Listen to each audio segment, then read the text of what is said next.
नमस्कार, स्वागत है आप सभी का एम न्यूज पर। मैं हूं आपके साथ मेघना सचदेवा। कहने के लिए राजनीति एक समाज सेवा है, हालांकि इस पर कितने लोग चलते हैं यह आप और हम भली भांति जानते हैं। हालांकि एक चेहरा ऐसा है जो लगातार समाज सेवा कर रहा है और राजनीति में भी अपना योगदान दे रहा है। नाम है डॉक्टर उदित राज। बहुत सारे डेजिग्नेशन इनकी है, उस पर आगे बात करेंगे, लेकिन मैं चाहती हूं कि डॉक्टर उदित राज पहले खुद अपना परिचय दें कि कैसे वो राजनीति और समाज सेवा के क्षेत्र में फिलहाल काम कर रहे हैं। सर, बहुत बहुत स्वागत है एम न्यूज पर आपका। धन्यवाद। गांव प्रयागराज में है, इलाहाबाद में इंटर तक पढ़ाई वहाँ किया। उसके बाद में जेएनयू आया। आर्थिक स्थिति ठीक नहीं रही तो नौकरी करना पड़ा। इंडियन रेवेन्यू सर्विस में आया और एडिशनल कमिश्नर इनकम टैक्स के पोस्ट से इस्तीफा दिया। इंडियन जस्टिस पार्टी बनाई और फिर 2014 में बीजेपी में शामिल हुआ, सांसद हुआ और 2019 में कांग्रेस में शामिल हुआ। उसके बाद मैं राष्ट्रीय प्रवक्ता बना। एक तो यह है, दूसरा जो 97 से अनुसूचित जाति जनजाति परिसंघ जो कर्मचारियों अधिकारियों का संगठन है उसका राष्ट्रीय अध्यक्ष हूँ। परिसंघ जो पूरे देश में फैला हुआ है वो आरक्षण की लड़ाई, संविधान लागू कराने की लड़ाई, समाज सुधार की लड़ाई और जाति विहीन समाज बनाने की लड़ाई लड़ रहा हूँ।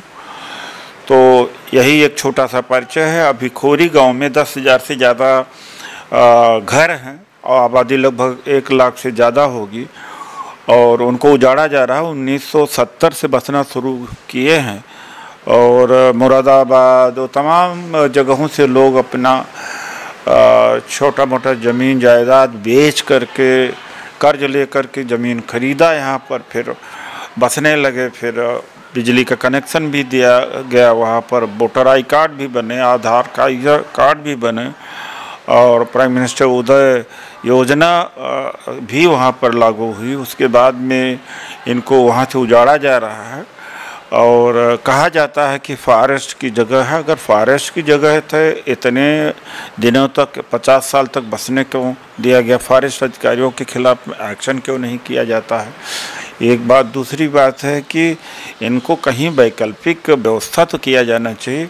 अगर देश में कोई धरती पर कोई जन्म लिया है तो उसको रहने का अधिकार तो होना चाहिए।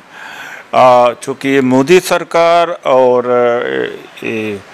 आपका खट्टर सरकार गरीब विरोधी हैं और दलित विरोधी हैं और इनको आम जनता से कोई लेना देना नहीं। अडानी अंबानी को आगे बढ़ा रहे हैं और उनको वो फल फूल रहे हैं। तो इनके लिए गरीब जनता तो आम जनता कीड़े मकोड़े है। तो उस लड़ाई में थोड़ा मेरा भी योगदान है। हालांकि बहुत अंत में मैं जुड़ा हुआ हूँ, जब सब कुछ खत्म ही लगभग हो चुका है और सुप्रीम कोर्ट का फैसला आ चुका है। तो तब आए हैं, कोशिश कर रहे हैं बचाने की। देखते हैं कि कितना हो सकता। मीनू वर्मा और संजय राज 2 बड़े कार्यकर्ता लगे हुए हैं, रात दिन लगे हुए हैं। देखना है कि कितना हम सफल हो पाते हैं। लेकिन हम प्रधानमंत्री जी से और खट्टर जी से अपील करना चाहते हैं कि बहुत बड़ा मानवता का सवाल है और इस गर्मी में इनको उजाड़ना और महीनों से बिजली और पानी का कनेक्शन काटना, जानवर की तरह ज़िंदगी जी रहे हैं। तो ये क्या शत्रु देश के लोग हैं? तो इस पर ध्यान देना चाहिए। सर, यहाँ पर आप खोरी गांव के लिए प्रदर्शन कर रहे हैं, आपको डिटेन किया गया और दूसरी जगहों पर कांग्रेस की और तमाम कार्यकर्ता बढ़ती महंगाई और तमाम ऐसे मुद्दे हैं जिनको लेकर आम जनता काफी परेशान है, उनको लेकर प्रदर्शन कर रहे हैं और वहां उन्हें डिटेन किया जा रहा है। क्या आपको लगता है कि लोकतंत्र की हद ऐसा कुछ होना शुरू हो चुका है या हो रहा है? लोकतंत्र का क्या है? ये स्थिति है लोकतंत्र का जहाँ ये कहा जाए कि जब मूल्य काटे जाएंगे तो राम राम चिल्लाएंगे और जहाँ पर प्रधानमंत्री खुद ही कहें कि कब्रिस्तान है तो श्मशान होना चाहिए और जहाँ पर नथुराम गोडसे को महिमा मंडित करे सांसद हो करके और जहाँ इनको जूते मारो सालों को ये कहा जाए और जहाँ पर 2 करोड़ रोजगार देने की बात थी, बल्कि उतना ही या उससे ज़्यादा छीन लिया गया और झूठ बोल करके सत्ता में आया गया कि 15 लाख रुपया बैंक में आएगा। कोविड में लगभग 1 करोड़ लोग तक भी मर सके होंगे। साल भर में सरकार ऑक्सीजन तक नहीं दे पाई। इवेंट मैनेजमेंट करती है। 21 जून को टीका ज़्यादा लगा के उसके पहले रोक रखा था स्टॉक, और उसके बाद में भी कम किया। तो सब चीज़ का event management, media management, heading management से चल रहा है, और जनता को हिंदू और मुसलमान के बीच में बांट दिया गया है और लोग साफ साफ देख नहीं पा रहे हैं चीज़ें। तो ये स्थिति है। तो देश की तो हालत बहुत ज़्यादा ख़राब है। और सर, आपका जो संघर्ष है 2014 से पहले एक अपनी पार्टी का संघर्ष रहा, लेकिन 2014 में आपने बीजेपी जब ज्वाइन की थी तब ये कहा जा रहा है कि आपकी तरफ से ये बयान दिया गया कि कहीं ना कहीं दलितों का विकास बीजेपी करेगी। उसके बाद 2014 से 19 आप बीजेपी में रहे, फिर आपने कांग्रेस ज्वाइन की।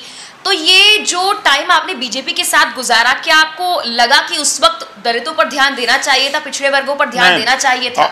धोखा दिया उन्होंने। जब मैं ज्वाइन कर रहा था तो ये बात थी कि निजी क्षेत्र में आरक्षण देंगे, मेरा स्टेटमेंट है प्रेस के सामने।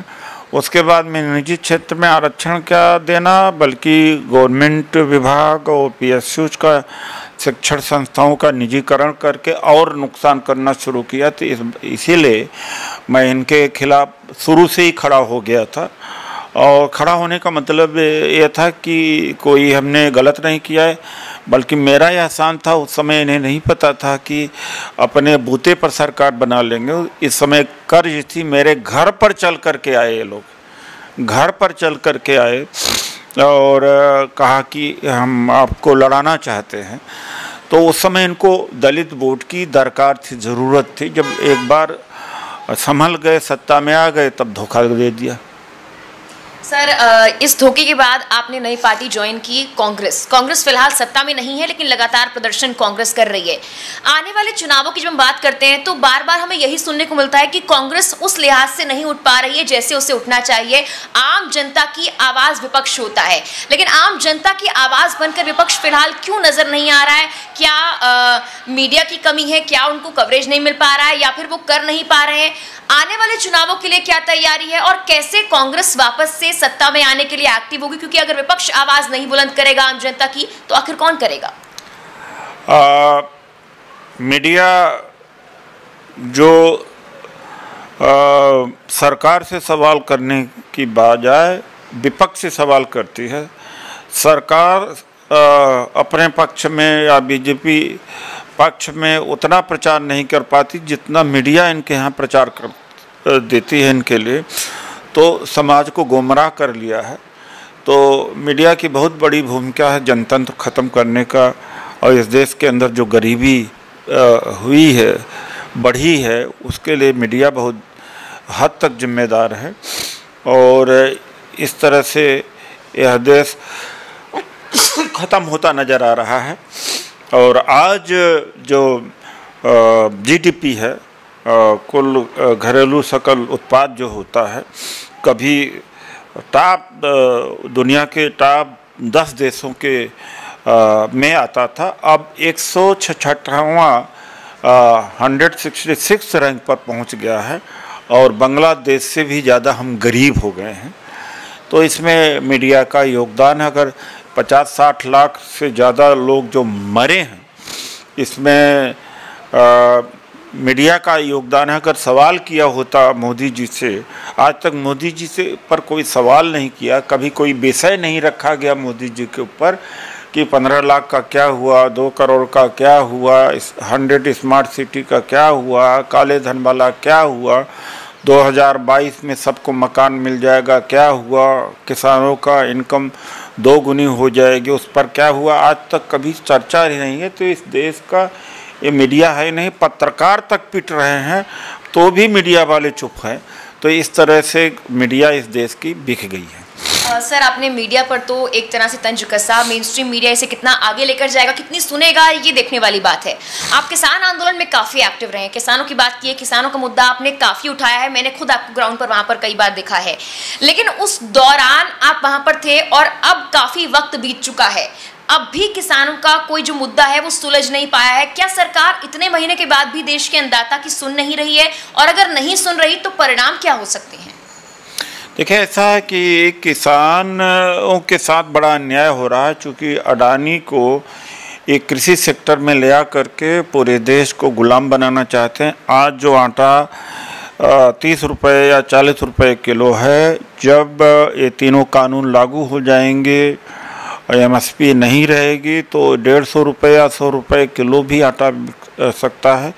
जो आज दाल 150 रुपये में हो गई, 100 रुपये में हो गई। जो सरसों का तेल था 200 रुपये में हो गया, जो 70 रुपये वाला है।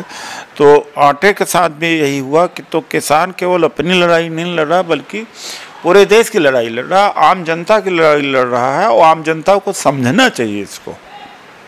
तो किसानों की लड़ाई में सबको भाग देना चाहिए, चाहे मध्यम वर्ग हो, चाहे बीजेपी में ही क्यों न हो, चाहे समाजवादी पार्टी किसी में, क्योंकि जब पूरा नियंत्रण हो जाएगा किसी कृषि बाजार पर उद्योगपतियों का, तो किसान और ज़्यादा गरीब हो जाएगा, चीज़ें और महंगी हो जाएंगी, आटा दाल और तिलहन और महंगा हो जाएगा।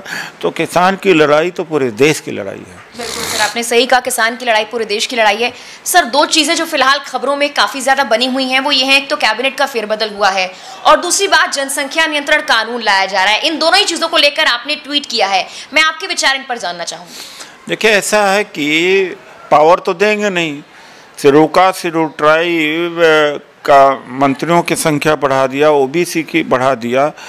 जो वजह उसके है कि किसान आंदोलन और बंगाल की हार, और तीसरी है कोविड से लोग मरे। तो जनता के गुस्सा के लिए अब इन्होंने राम मंदिर के ऊपर भरोसा नहीं रहा, ज़्यादा भरोसा जाति समीकरण पर कर रहे हैं। और इस तरह से मंत्री बना करके टेलीविज़न पर, अखबारों में और खुद के इनके वक्ताओं के द्वारा नाम लिया जा रहा है कि ये तो धोबी है, तो ये पासी है, ये बघेल है, ये कुर्मी है, यानी प्रचार कर रहे हैं। जो BJP RSS कभी ये कहते थे कि अरे जाति तो बीते हुए दिनों की बात है, सब हिंदू हैं, सब हिंदू हैं, और जात का नाम लेते ही एक मतलब है कि उछल जाते थे। लेकिन अब देखा जा रहा है कि जाति का ही सहारा लिया है, तो जात की आइडेंटिटी देकर के वोट लेना चाहते हैं, उनका सशक्तिकरण नहीं करेंगे। सर, आप all India confederation for SC/ST के नेशनल चेयरमैन हैं, और लगातार आपका संघर्ष जारी रहा है, चाहे वो खोरी गांव हो, तमाम और पिछड़े वर्ग हो, उनके लिए आपका संघर्ष जारी रहा है। मेरा आखिरी सवाल ये है, क्या कांग्रेस में आने के बाद आपको लगता है आप खुलकर उन लोगों के लिए काम कर पा रहे हैं? सत्ता आए या फिर ना आए कांग्रेस की, लेकिन कांग्रेस में रहकर क्या आपको वो फ्रीडम मिल पा रही है? हाँ, वो फ्रीडम कांग्रेस में है और BJP में नहीं थी, लेकिन मैं अपनी बात बोल देता था, रुका नहीं कभी। जब भारत बंद 2 अप्रैल 2018 को हुआ था, तो उसकी प्रथम पंक्ति में था, बल्कि मैं उसका नेतृत्व किया था। तो लेकिन कांग्रेस